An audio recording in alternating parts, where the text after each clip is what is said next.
انسانی تاریخ میں بعض واقعات ایسے ہوتے ہیں جو محض حادثات نہیں رہتے بلکہ عبرت کی علامت بن جاتے ہیں۔ ٹائٹینک کا حادثہ بھی انہی واقعات میں سے ایک ہے۔ 20ویں صدی کے آغاز میں جب دنیا صنعتی ترقی، سائنسی ایجادات اور جدید ٹیکنالوجی پر فخر کر رہی تھی، اسی دور میں ایک ایسا جہاز بنایا گیا جسے انسان نے ناقابل غرق قرار دے دیا۔ لیکن قدرت کے سامنے انسان کا یہ دعویٰ چند گھنٹوں میں ریزہ ریزہ ہو گیا۔ ٹائٹینک صرف ایک بحری جہاز نہیں تھا، بلکہ یہ انسانی غرور، طبقاتی فرق، ناقص منصوبہ بندی اور قدرتی طاقتوں کو کم سمجھنے کی ایک دردناک مثال تھا۔ 15 اپریل 1912 کی سرد رات کو پیش آنے والا یہ حادثہ آج بھی انسان کو لرزا دیتا ہے۔ ٹائٹینک کو برطانیہ کی مشہور ship building company White Star Line نے تیار کروایا۔ یہ جہاز اس وقت دنیا کا سب سے بڑا اور جدید بحری جہاز تھا۔ اس میں جدید مشینری، شاندار کمروں، سوئمنگ پول، ریسٹوران، لائبریری اور ہر وہ سہولت موجود تھی جو اس دور میں انسان سوچ سکتا تھا۔ ٹائٹینک کا پہلا سفر انگلینڈ کے شہر ساؤتھ میپٹن سے امریکہ کے شہر نیو یارک کی جانب تھا۔ اس سفر میں امیر ترین افراد، کاروباری شخصیات، خاندان، عورتیں، بچے اور عام مسافر شامل تھے۔ کل مسافروں اور عملے کی تعداد تقریباً 2200 تھی۔ ٹائٹینک کے بارے میں سب سے خوفناک حقیقت یہ تھی کہ اسے ناقابل غرق سمجھ لیا گیا تھا۔ جہاز میں واٹر ٹائٹ کمپارٹمنٹس ضرور موجود تھے، لیکن یہ منصوبہ بندی مکمل نہیں تھی۔ ان کمپارٹمنٹس کی دیواریں چھت تک نہیں جاتی تھیں، جس کی وجہ سے اگر ایک سے زیادہ حصے متاثر ہو جائیں تو پانی ایک حصے سے دوسرے حصے میں منتقل ہو سکتا تھا۔ حادثے کی رات یہی ہوا۔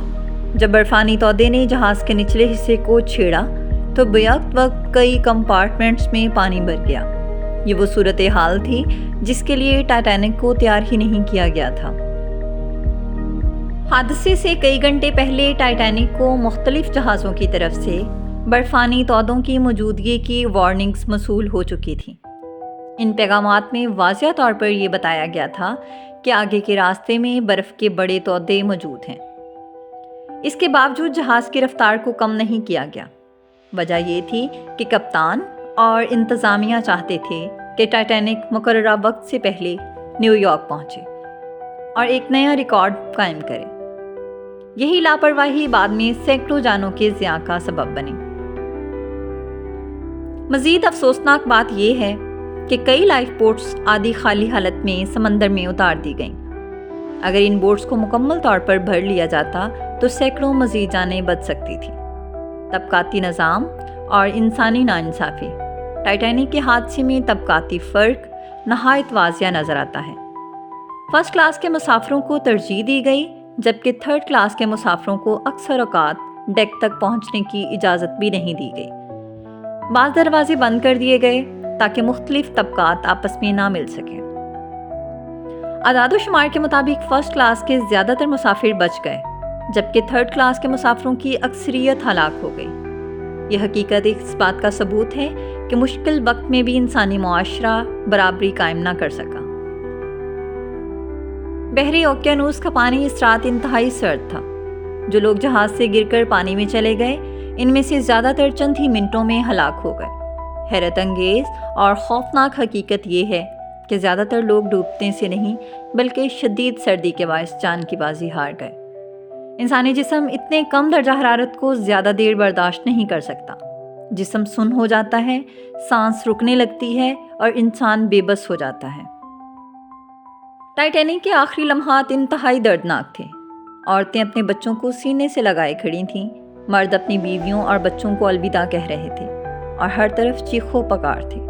اسی دوران ٹائٹینک کا میوزک بینڈ آخری لمحے تک موسیقی بجاتا رہا تاکہ لوگوں کو حوصلہ دیا جا سکے۔ یہ عمل انسان کی عظمت اور قربانی کی ایک خاموش مثال ہے۔ ٹائٹینک کے حادثے نے دنیا کو ہلا کر رکھ دیا۔ اس کے بعد بحری قوانین میں بڑی تبدیلیاں کی گئیں۔ ہر جہاز پر مناسب تعداد میں لائف بوٹس، مسلسل ریڈیو نگرانی اور حفاظتی مشقیں لازمی قرار دی گئیں۔ یہ حادثہ انسان کو یہ سبق دیتا ہے کہ ٹیکنالوجی کتنی ہی ترقی یافتہ کیوں نہ ہو جائے، قدرت کے سامنے انسان ہمیشہ کمزور ہے۔ غرور، لاپرواہی اور طبقاتی فرق ہمیشہ تباہی کا سبب بنتے ہیں۔ آخر میں یہ کہا جا سکتا ہے کہ ٹائٹینک کا حادثہ صرف ایک جہاز کے ڈوبنے کی کہانی نہیں، بلکہ یہ انسانی غرور، غلط فیصلوں اور سماجی ناانصافی کی ایک خوفناک داستان ہے۔ سمندر کی گہرائیوں میں آج بھی ٹائٹینک موجود ہے، لیکن اس سے جڑا سبق ہمیشہ زندہ رہے گا۔ یہ حادثہ ہمیں یاد دلاتا ہے کہ انسان کو ترقی کے ساتھ ساتھ عاجزی، ذمہ داری اور انسانیت کو بھی اپنانا چاہیے۔ اگر آپ کو یہ ویڈیو پسند آئی ہو تو ویڈیو کو لائک کریں، چینل کو سبسکرائب کریں۔ اللہ حافظ۔